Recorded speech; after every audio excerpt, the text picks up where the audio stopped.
It's time for Tycoons of Small Biz, spotlighting the true backbone of the American economy, the true tycoons of business in America, the owners, founders, and CEOs of small businesses. The show's hosts, Austin Peterson and Landon Mance, are registered representatives of Lincoln Financial Advisors Corporation, a broker-dealer, member SIPC, and registered investment advisor. The views expressed by your hosts, Austin and Landon, are not necessarily the views of Lincoln Financial Advisors.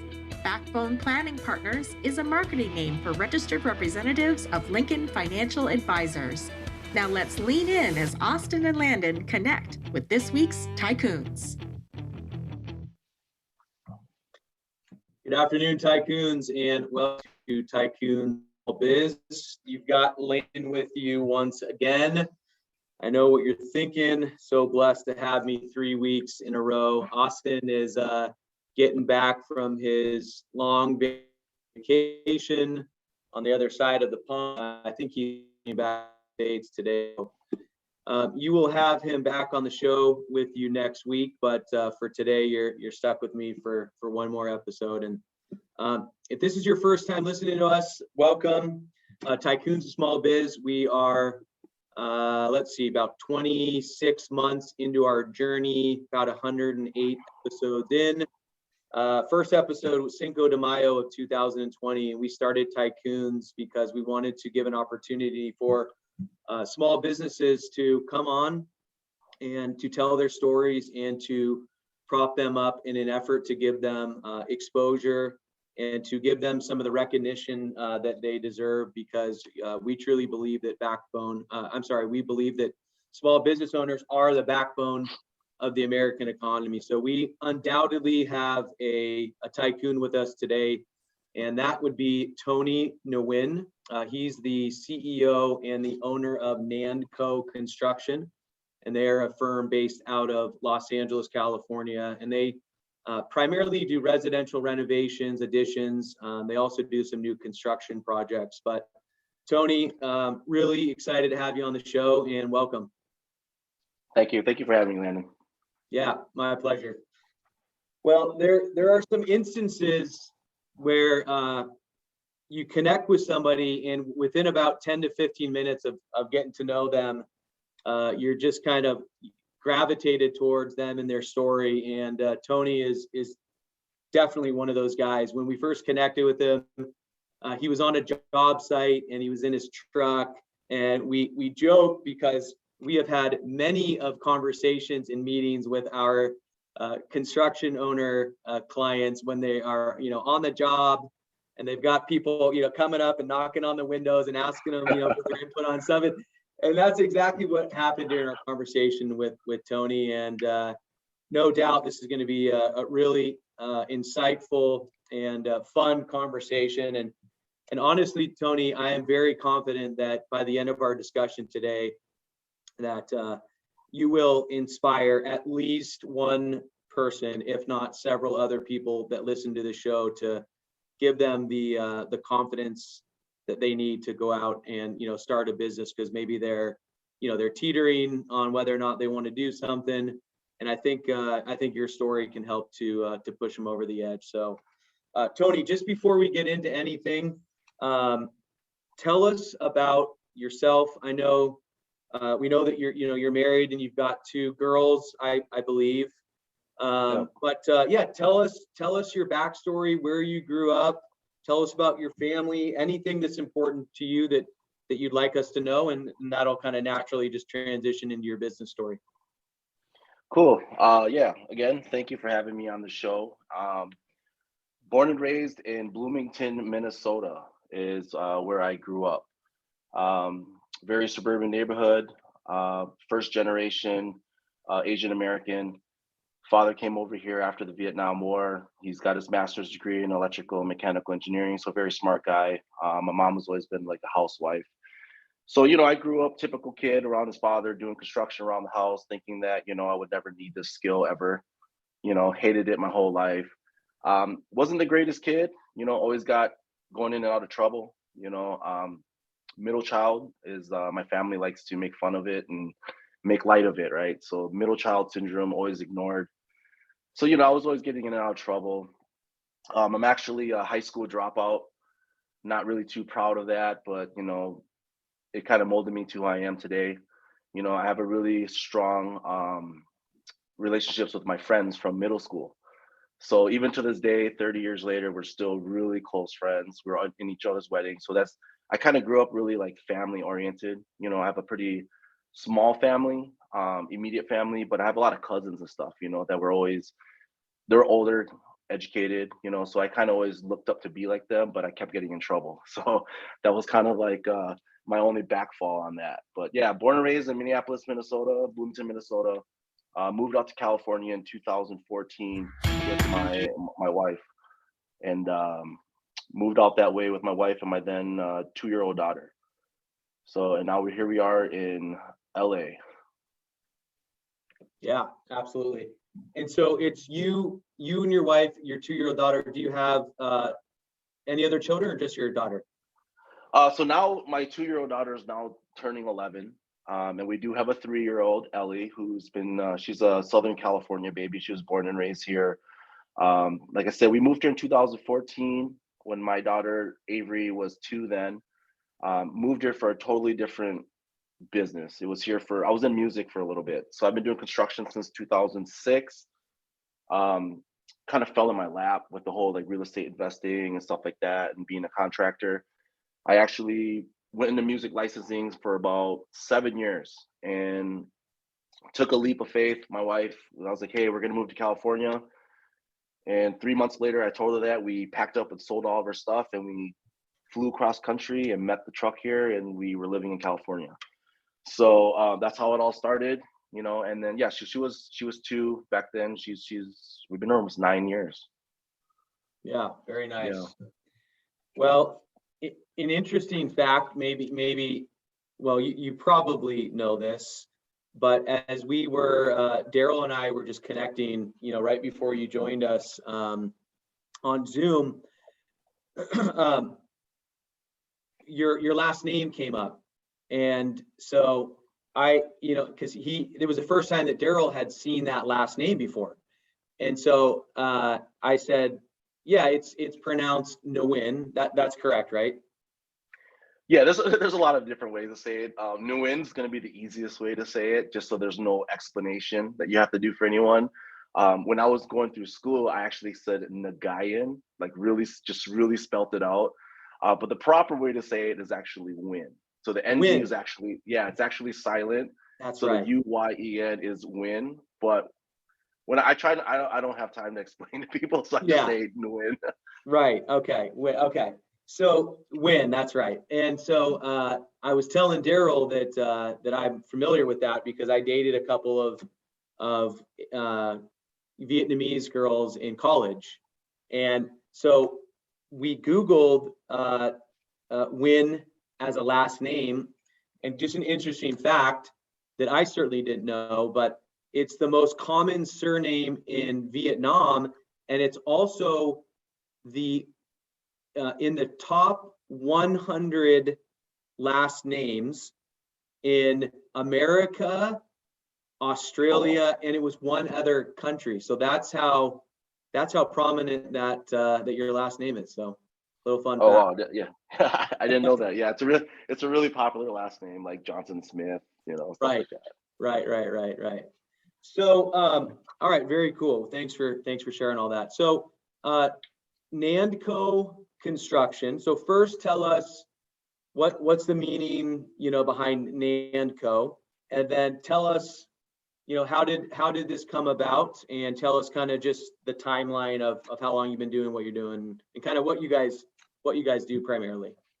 Yeah, it's funny because so like I said, I stumbled across construction based of the mindset of being a real estate investor. Like I said, I was a high school dropout, so you know, immediately after, you know, I moved out about 18, about that age, and you know, every kid going into an adulthood, you're kind of like, okay, what am I going to do with myself, right? So I have this really close friend of mine, Mark.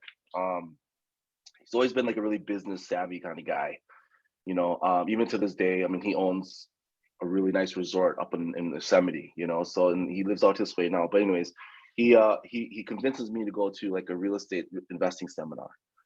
And we're like 19, 20. I'm like, dude, we can't do this. What do you mean? Like, we don't have the means to do it. He's like, just go with me, just go with me, just trust me, just go, right? It was a typical spiel thing, of trying to sell you the courses and all that. They gave us this little book that kind of just outlines the basics of real estate investing, bird dogging, wholesaling, contract for deeds, just all that stuff. I kind of shelf it and put it away, and I kind of get approached by another friend. It's like, hey, come do mortgages with me. So that was my segue into real estate, was doing mortgages, loans, and stuff like that. And then I was doing it for a couple of years, accelerated really good, loan officer of the year, all the good stuff. And then I realized, I was like, I'm doing a lot of loans for these investors, a lot of loans for investors, and I could do that, right? So I really studied the loan programs, the construction programs and stuff like that. And that's when I got into real estate investing in about 05, 04, 05, 06, going into the 08 recession, right? So I'm learning all this real estate stuff, and that's when I kind of started doing all that. When I was doing all that, I had a company called Nguyen and Company, spelt out. And that's what I was doing all my real estate transactions under. And then obviously the 08 recession happens. And so me and my wife, we liquidated what we could, kept our whatever rentals that we could. And then I liquidated that company. And then I went into the music, did the music for a little bit. And then when the music kind of fell apart, do some contractual agreements with the partners out here in California, my wife was like, why don't you get back into real estate? Why don't you get back into construction or something? And I was like, oh, I don't want to do construction, but real estate, we can't afford Southern California. Median house was at like 600,000 at the time. So I searched out some ads to go find a job as a project manager. I wanted to be a construction manager for an investment company so I can understand how the LA market was working. So I find a place in San Diego. I'm moving from Van Nuys, which is the San Fernando Valley, to Woodland Hills. And the day that I'm moving, I get a message saying, can you meet my project manager in Gardena today? And I was like, oh man, I'm moving right now. So I head out that way. Long story short, I got the job working for this company for $15 an hour, living in LA, going to San Diego for $15 an hour to understand the market. Did it for a couple of years. And then I started doing my own investing here in LA. When we were doing our investing, we were doing like 20, 30 properties a year, and you live and die by the contractor. So I had a construction business still back in Minnesota with my high school buddy, Exteriors Plus, had it since 2009. But we primarily did like roofing, siding, windows, and stuff like that.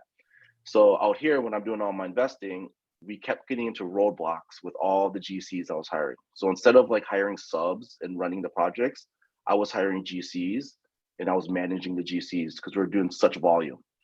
And then every time we came into a snag, I always had to wait for them, their own schedule. So then that's when my wife was like, why don't you just go get your construction license here in California?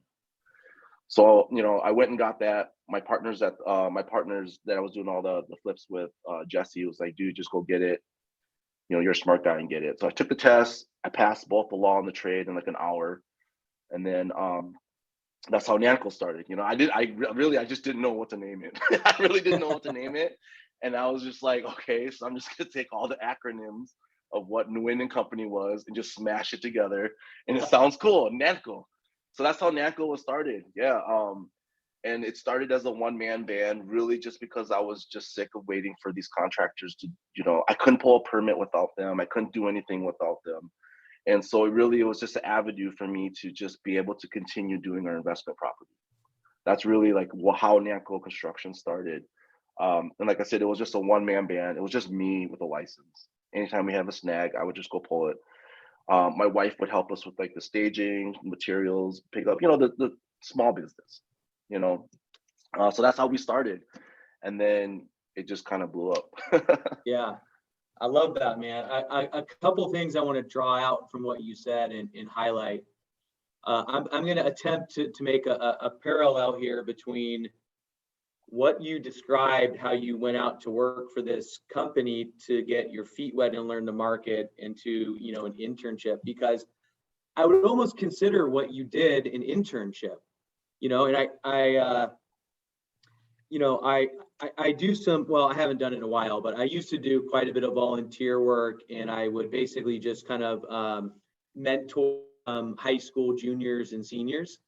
And a piece of advice that I blanketly would give them is like, do internships in college, do multiple internships in college, because it is a easy, non-committal, short time period situation where you can learn a business and see if it's something that you're interested in. And that's what popped into my head when you described how you went out to do that job making $15 an hour so that you could learn the market, you could learn how they do things there, right? You could learn the pros and the cons, the do's and the don'ts, and then use that to your advantage to help propel you forward. So I love that notion, and that's something that I have. Most of our clients are business owners, but some of them are not, and a lot of them want to be business owners. And so when we kind of have some dialogues with them, that's one of the things I tell them. I'm like, if you're interested in this business, like, figure out a way to go to that industry and to immerse yourself in that industry for 3 or 6 or 12 months and learn a little bit about it and see if it's really something that you would like to do for possibly the rest of your, career or your life. So first, I want to just draw attention to that because I think that is such just an amazing and creative and smart way to get into and learn something, and sometimes if you're going to do something like that, like, you're just going to have to kind of take what they, will give you. And then you got to, prove that, that you're worth kind of, keeping around and, eventually kind of moving up the ranks. So that was the first thing. Second thing I wanted to highlight from what you said was your wife. And, I think that just having somebody like that in your corner, that can look at you and just say, you've been talking about all these issues that you've been having with these contractors. Why don't you just go solve the problem yourself and get your license? Yeah. So it's so important to have somebody like that, in your corner. And if you're not married or you're not in a relationship, form that relationship with a friend, with a mentor, where you can have that mutually beneficial, ongoing dialogue with somebody, so that they know enough about your life and they know enough about what you're trying to accomplish in your life, so that when something like that happens, they can do exactly what your wife did and say to you, hey, why don't you go solve this problem yourself? So anyway, I just wanted to highlight those two things. But all right, so I love the backstory on Nandco, how the name came about. So tell us, who is Nandco Construction Company today? What do you guys do? I know I already kind of mentioned what you guys specialize in, but just tell us a little bit more about the inner workings of the business. Yeah, Nandco is a vehicle that allows me to feed the beast, and what that kind of means is what my end goal is personally. When I built Nandco Construction, it was really, like I said, access to be able to pull permits and stuff, right? So I use it as a vehicle to build the beast, which gives me access to labor, gives me access to deals for the end goal of the real estate investments. And because we were doing so many projects and stuff like that, again, my wife and everyone's like, why don't you put it on Instagram? You should have stories. You should do this. People want to see what you're doing. And I'm the type that's like, I don't want people in my business. I don't like to talk about what I'm doing. I just like to do, because I'm a very 0 to 100 person. I get very obsessed a lot, right, on what I do.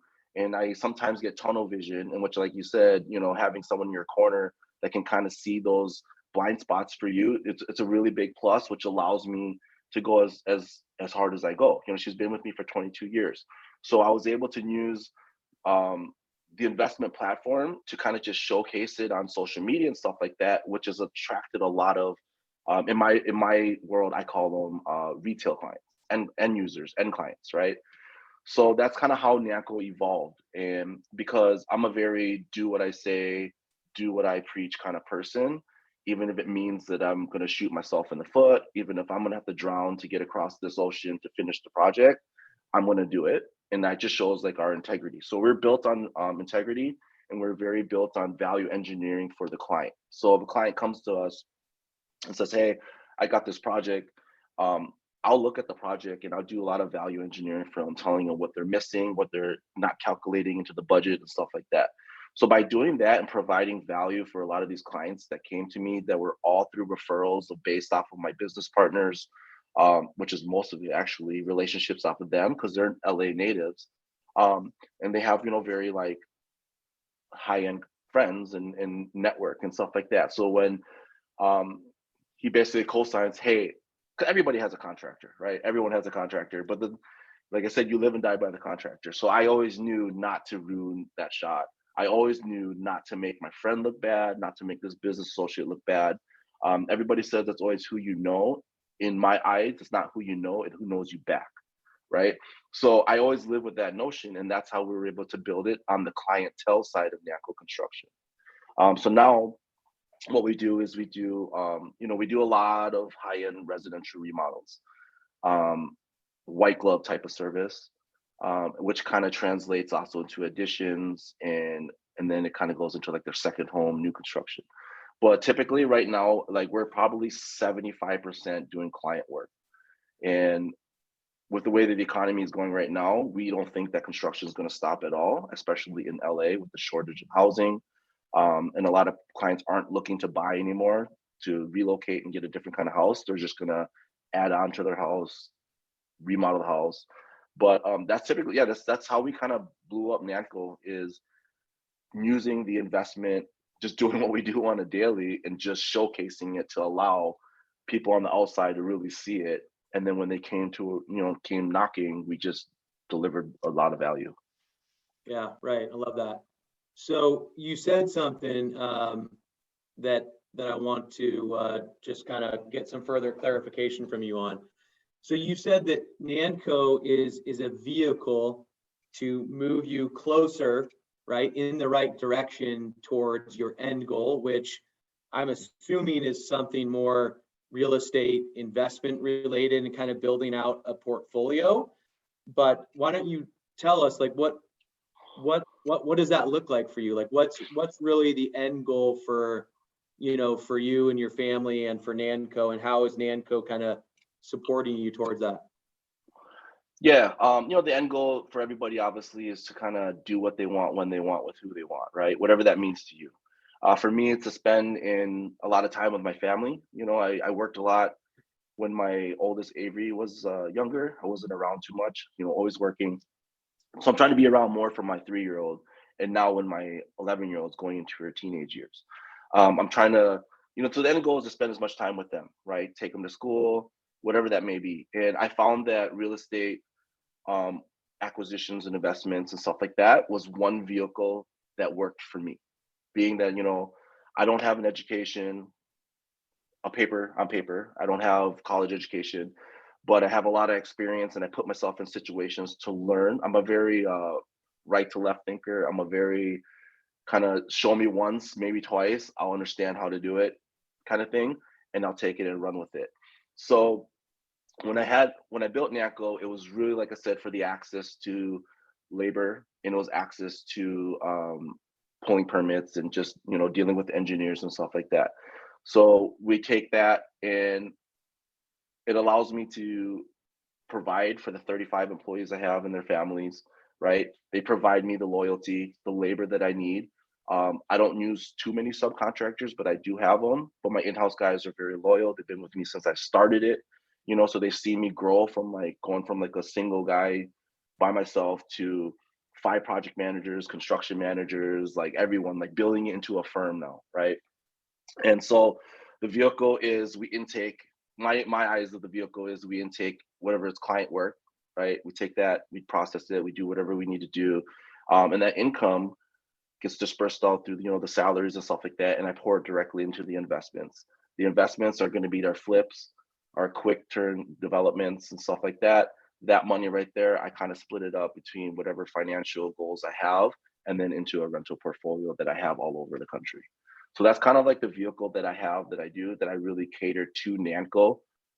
Like I said, is to cultivate, curate the talent. You know, it's all about the talent. Can't do it by yourself. So that's where I really focus a lot of my energy on. Everything else kind of just falls into place. Right. Yeah, I love how you describe that, because it shows us, it tells us that you've really put a lot of thought, into kind of like this life plan, if you will, for yourself and your family, and obviously your company is intertwined in that. So I want to unpack that a little bit further, but just before we do that, Tony, we're gonna just pause for a quick call to action here, okay? Hey there, Tycoons. Austin Peterson here, co-host of Tycoons of Small Biz. If you think you have what it takes to be considered a tycoon and you're wondering how you could become a featured guest, please follow and then message us at Tycoons of Small Biz on LinkedIn. We'd love to have a conversation with you to see if it is a mutually good fit, and if so, we'll get you scheduled for an interview. If you're unsure about being a guest on our podcast, but are contemplating selling your business over the next few years and you'd like to know what your business is worth, please also follow us and then message us on LinkedIn for your no obligation, informal valuation of your business. We look forward to hearing from you, and thanks for listening to the Tycoons of Small Biz podcast. And now, back to today's program.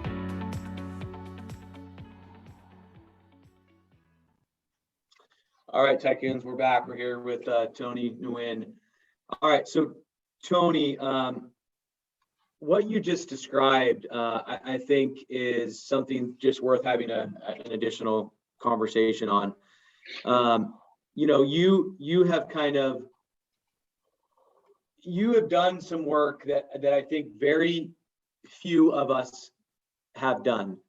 And what I mean by that is being able to draw this comparison and be able to draw this roadmap while simultaneously intertwining your personal goals along with your business goals.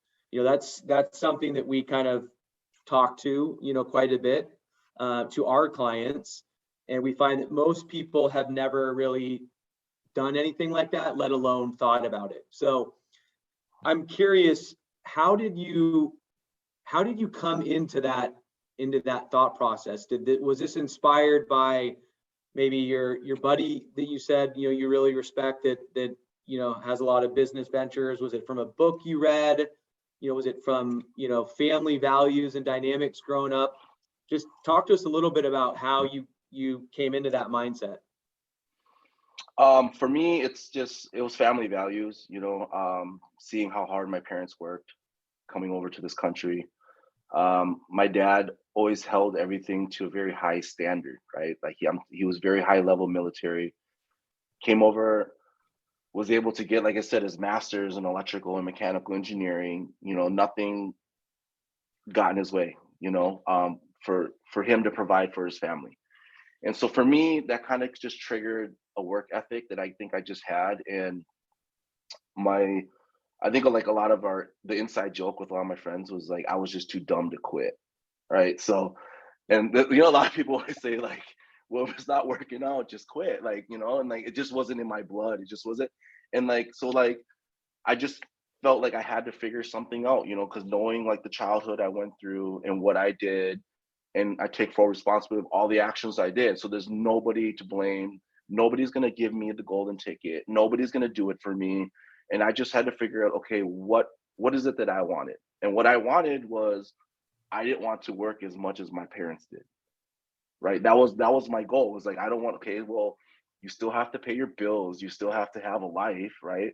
And so I always shot for the moon, And so like, I would look at like the people that were doing it, that were really doing it, right? So like, I'm gonna say like Grant Cardone, right? Like some people might like him, some people might not like him, but for what he's able to do and the assets he had under management, he was like one guy that I was like, oh wow, like this he's really wild, but he's got something figured out, right? And I never went to any of his events or anything like that, but I kind of studied like what he was doing, and so that kind of gave me the picture. I was like, okay, so like I said, I'm a very right to left thinker. I like to very reverse engineer. Okay, so what do I need to have a house in Minnesota on the lake, live in California, and provide for my mom and dad that live in Texas?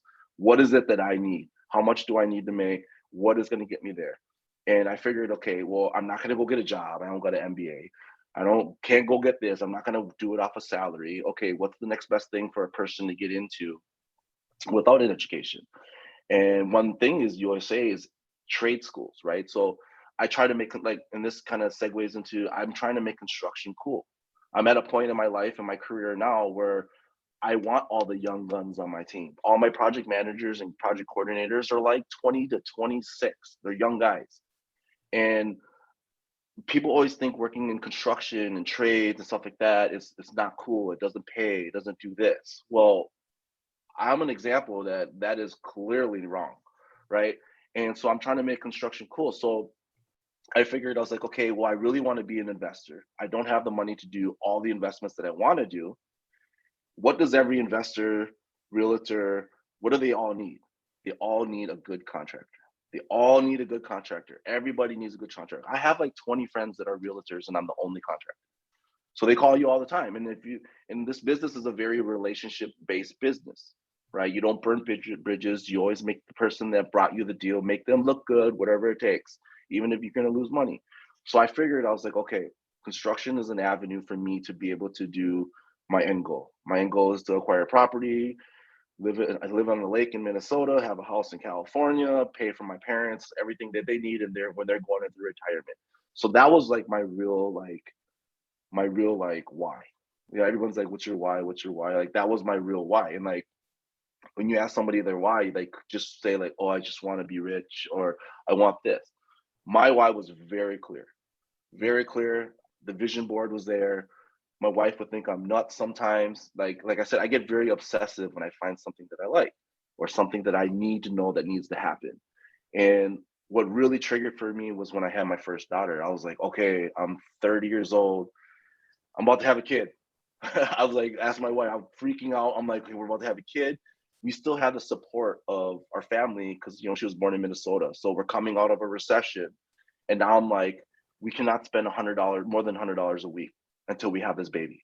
Like, because I don't know. I don't have a job. I don't know what's going on, right? Like I'm making odds and ends meet by just doing like odds and things, right? Like flipping couches, flipping whatever I can get my hands on to make money.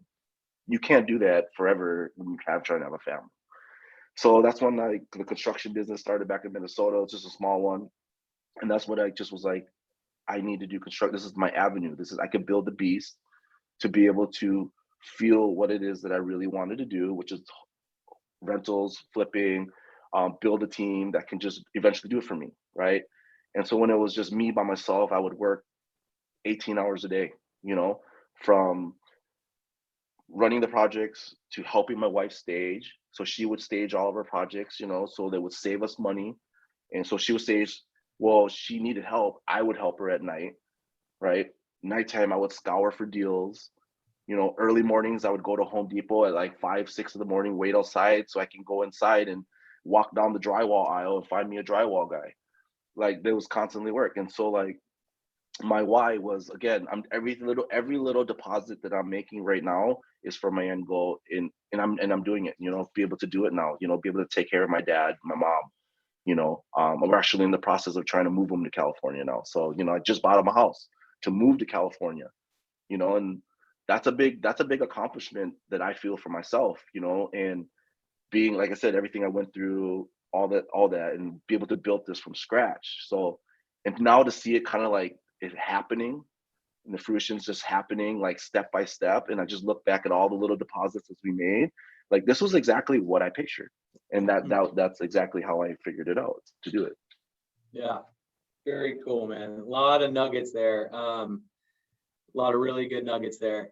You know, and I think, you know, what you're describing, you know, I think that when people have that not just a North Star, right, but that plan and that roadmap to move you in that direction of your North Star, which you clearly have, I think that helps make your decisions in life a whole lot easier, right?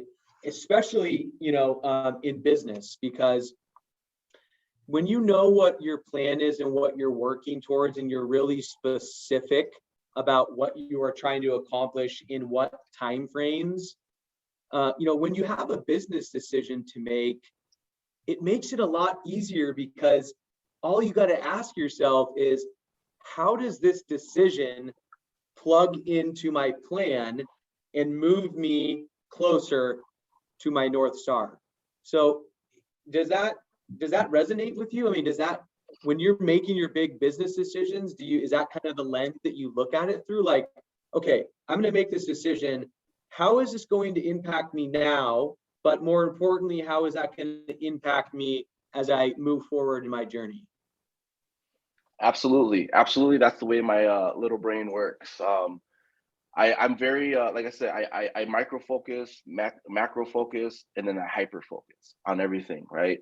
And I try and like getting to, and I mean, it could be a problem of mine because a lot of my friends, that own really successful businesses too, that have like a staff of 100, he's like, dude, like, have somebody else do that. Have somebody else do that, right? So, but like, yeah, absolutely. Like every decision that comes across my day, I do think about, is this going to hurt the business? Is it going to help the business? Or is it, and by doing that, is it going to hurt or help me, my wife, my kids and stuff like that? And every decision I make, even in my personal life, I like to have fun, right? But the thing is, like, there's a time and place for it. And, I, even when it comes down to chores, right? So like, I'll hire someone to cut the grass, I'll hire someone to clean the pool. And it's not because I can hire them and just want to, like, it's because that 1 hour I would rather either spend it with my daughter for her self-development, or I'd rather spend it on the business that could help us macro this business to another level. It'd be different if I spent that to just sit around and do nothing. So all those type of decisions in my personal life and the business absolutely are looked through that lens to help me get to that end goal. Right. Yeah, one of the reasons I love having these discussions with our guests, on the show is because sometimes our conversations go in a totally unexpected direction. And I love it, man. It's a lot of fun. And I think that's what's happening here. And so, although, we have not discussed this at all before, and this was not mentioned, but one thing just kind of came to me. And, if somebody's listening, whether they're, they own a successful business, or they're they're an executive, or they're just in an entry level, position, kind of getting started in their professional lives, but they want to, they're interested and want to get into some kind of real estate, investment opportunities like you've been involved with for your entire adult life. Where would you encourage that person to start? Yeah, I get that asked a lot. I get that asked a lot through, Instagram and just whatever, right? And the one thing I always tell people, obviously, whatever stage you are in your life, if you're a full-grown adult or if you're a kid trying to, that's hungry, just want to get it, you always hear provide value for somebody, right? So I always advise people, one of the best skills that you can do, and you could teach this yourself, is learn how to run comps. And that's learning what the property is worth based off of the sales history of the past 6 months within the location of the half mile, right? So that's why you always hear real estate's location, location, location. Well, that's true based off of a sales record, and what drives a sales record is obviously the location of what city, what neighborhood, and stuff like that. And then once you pinpoint that, so I always advise people, if you can learn how to run comps on your own, that'd be great. And you can easily just go to like a Redfin, to a Zillow, pick a property, and just see where it is on the map, and just kind of see like the 4 or 5 houses in that circle, in that area within half mile, will give you that value. Another skill or another thing that you can do, I always tell people, is, like you said earlier, is go intern for a contractor, or go intern for a realtor, right? If you intern for a realtor, just know that most realtors are just salespeople. They're just buying and selling, catering to their clients. But you want to find a realtor that has investing in the back of their head. A lot of realtors, again, so you're going to probably interview a guy that's going to be just like a guy or girl, just like me, but they're a realtor, they're a broker, and that's their beast that they're building for their end goal, which is for their portfolio, right? So I'll be honest, investing is really not that hard. It's really not that hard. It's just the data's out there for everybody. We're living in a world with the internet. Like there should be no excuse for anybody to be able to learn it. And for me, like I learned it off of another website. Can I say the website? Yeah, absolutely. Yeah. So when I first was writing mortgages and I was like, okay, how do I learn how to like do real estate investing? That's when Bigger Pockets first came out in like the early 2000s. And my wife was like, you are so obsessed. You're like on this website every single night, reading post after post, going down this rabbit hole, just reading post after post, post after post. And that's what I did is I exposed myself and gave myself that education to kind of like learn what people's mistakes were, what was working, what areas are good and stuff like that, what a comp was, what a bird dog was, what a wholesaler was, what a contract for deed is, like I learned all that. And funny enough, 2015, I'm in LA. I met my business partners on Bigger Pockets. And ever since then, we've been hitting the ground running hard for almost 8 years now. So, you just have to find a way to create value for a person. So whether, like I said, if you're going to find a realtor, I would find a realtor that has investing in their background. My best thing I would say is to find like a construction firm or a contractor. You might, because a lot of contractors are really good at doing the work and they're horrible working in the office. They're horrible.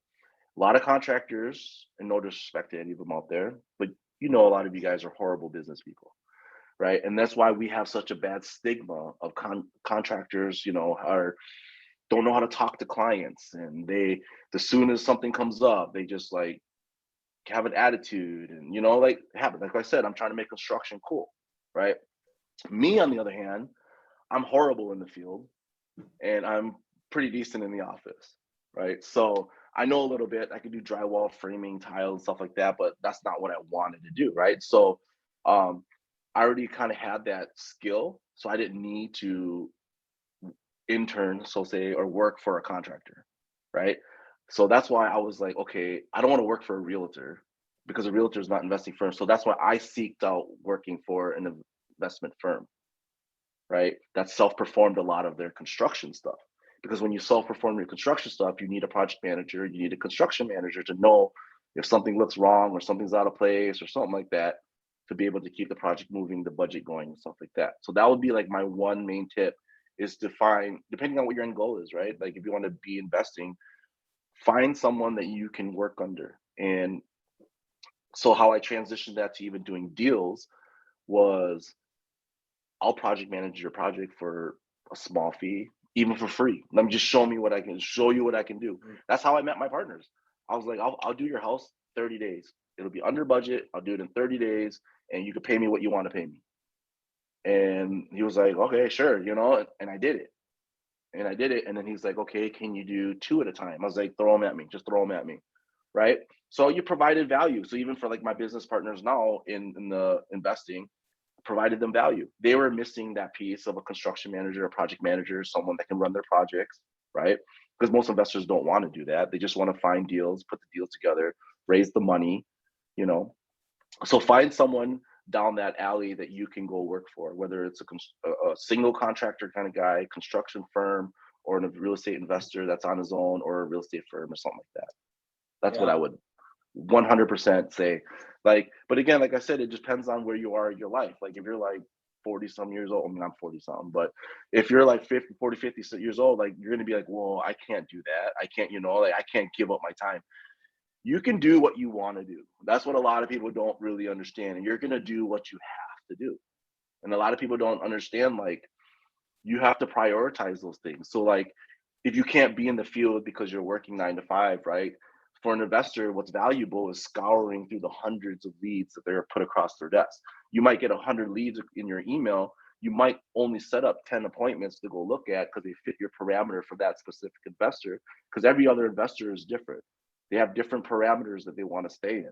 So if you narrow it down to 10, and let's say you scour through all of them, he's like, hey, here's my parameters, and you scour from at night. That doesn't affect anything for you, right? And that's value that you're going to provide that investor. Be like, hey, here's 10 that I scoured that I think that's going to work out for you. Take a look at it. And he's like, hey, you know what? This one looks good. This one looks really good. Thank you. So that's how you could provide value for investors. Contractors, easy right there. You could provide value by finding them more laborers, finding them more deals, finding them a way to do logistics and get their materials to the site a lot more efficiently. That does not take a lot of time, but that is tremendous value for those people in those positions. Right. Yeah, I love that. If you really want to get, roll your sleeves up and get your hands dirty and learn whatever you want to learn, right? Whether it's, an industry, it's a trade, it's a business, strategy or idea, you got to humble yourself and, reach out to somebody that is doing what you think that you want to be doing and say to them, hey, I've already got a job, I already work 9 to 5. So, I can't come work for you, but is there something that I could do to provide value to you for 4 or 6 hours per week for a few months?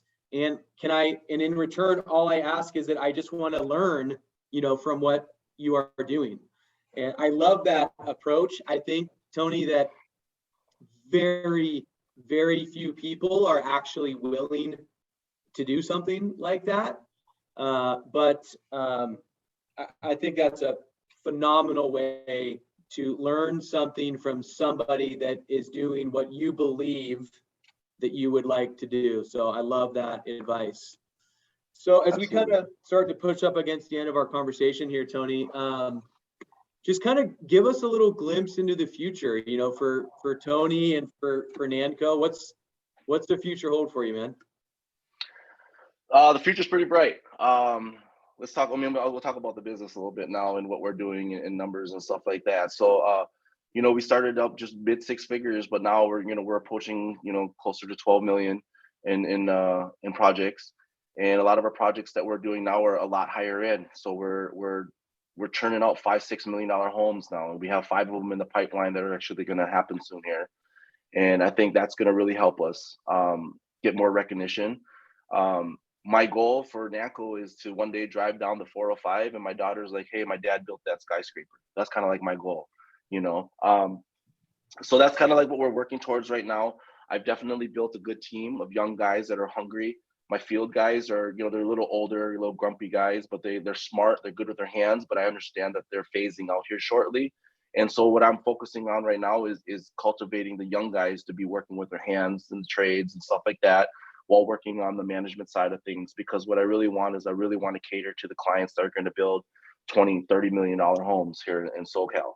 And I feel like it's not going to slow down. I feel like it's going to get a little bit more competitive, being because the quote unquote, the market is dropping, right? So there's going to be a lot of guys that are willing to do things a lot cheaper.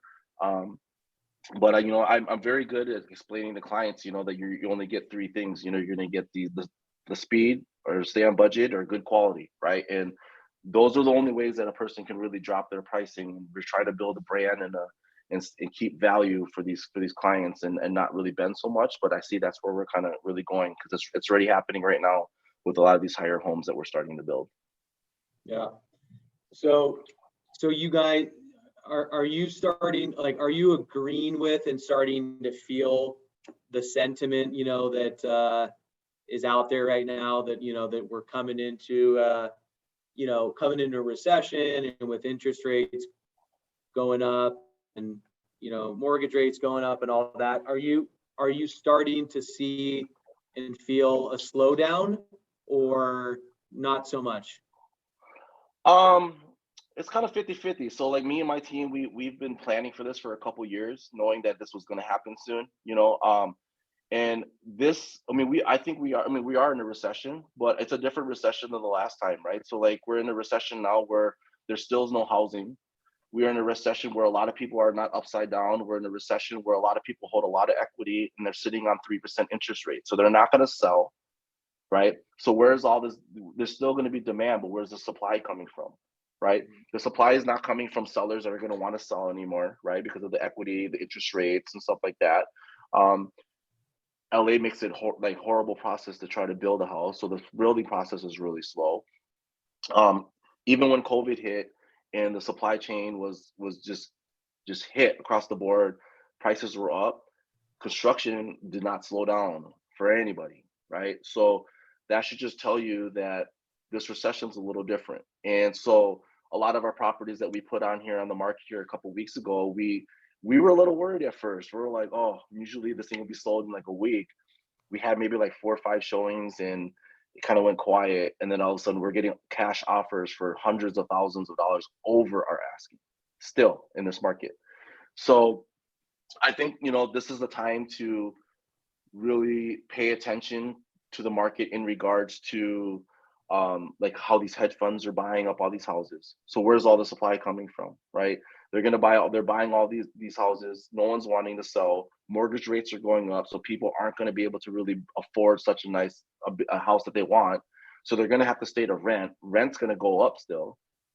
And the only people that really benefit from a recession is going to be like these big corporations, right? So for us small guys, I mean, I just advise people all the time is just sit on as much cash as you can and get ready for this crazy ride that we're going to be in for the next 3-4 years. Right. Well, I can attest to a lot of what you said there. I just sold a property to a hedge fund about 3 weeks ago. So yeah, it's crazy. There's just, and they're paying, so like, cause like right now you have sellers that were used to just putting a price out and having like 20 people thrown at them, right? And now these sellers are realizing, well, if I reduce my price, I'm losing that money. But you're not really losing because you never sold it, right? But these hedge funds are still going in and paying big top dollar because they know that the supply is not there. Supply is not there. The demand is still there. And so what happens with these hedge funds? They can play the long game where they can rent it out at high market rents, and what are you going to do? You have to go live somewhere. And then now everybody's like, well, I'm just going to go to a state with no state income tax and all this. But what you don't understand is now your property tax are getting jacked up like crazy, and so it's just a big vicious cycle that we're in. I don't know. Like, I really don't know. If I knew, I wouldn't be in construction, if I really knew it. But, one thing I'm just telling my wife is like, we have kids this time around. Last time we didn't have kids. So like, it was just me and her and our 2 dogs, so like this time we have 2 daughters. We're in a state with no family. So it's like, we have to be a little smarter, but being that I'm in the thick of the business, I can understand and kind of see these things coming from like a mile away, but I really feel construction is not going to stop. It's not going to stop. And rents are going to go even more crazy right now. I don't know. But then like, because LA is such a big market, right? Where like you have a lot of cash wealthy people, liquid people that maybe could buy a $1.8 million house cash, but don't want to because they don't want to quote unquote overpay, but they'll buy like a 1.4 and just be comfortable and ride it out for a little bit. And you might run into a seller who's overextended and can't, he might have equity in it, but he's scared, fear creates a frenzy, right? So that he might just sell it for a good deal or whatever, you don't know. But LA is such a big market that I think that it's going to stay pretty strong. So Tony, if people wanted to track you down, either you individually or Nandco Construction, where should they find you? I don't have a Nandco Construction Instagram. I'm really active on Instagram, but I use my personal one. It's at isthatneef, NEEF. That was my nickname when I was a kid. I don't know, it stuck with me ever since. But people can find me on there. I'm really active on there. I do answer a lot of my DMs on there that come through when I have time. I don't really use anything else just because I really just don't have time to do it. But that or our website is www.nandcoconstruction.com. You can kind of see a lot of the nicer homes that we've done there. Kind of looks more formal business and stuff like that. But best place to reach me is on Instagram. All right. Awesome. Well, Tony, really appreciate you making the time today, man. Really enjoyed the conversation. Certainly learned a lot from you, and I have no doubt that our listeners will share that same sentiment. So, yeah, thank you very much for joining us today, Tony, and looking forward to following along with your continued success. Thanks, man. Thanks for everything. Thanks for the spotlight, and have a good day. Yeah, absolutely.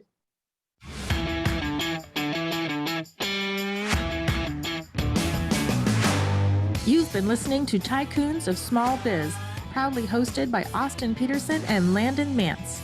Austin and Landon are comprehensive financial planning professionals specializing in financial, estate, and succession planning for small business owners. Austin and Landon have offices in Scottsdale, Arizona, and Las Vegas, Nevada, and represent clients in 14 states throughout the country. Join Austin, Landon, and the featured Tycoons live every Tuesday at 1 p.m. right here on Business Radio X and your favorite podcast platform.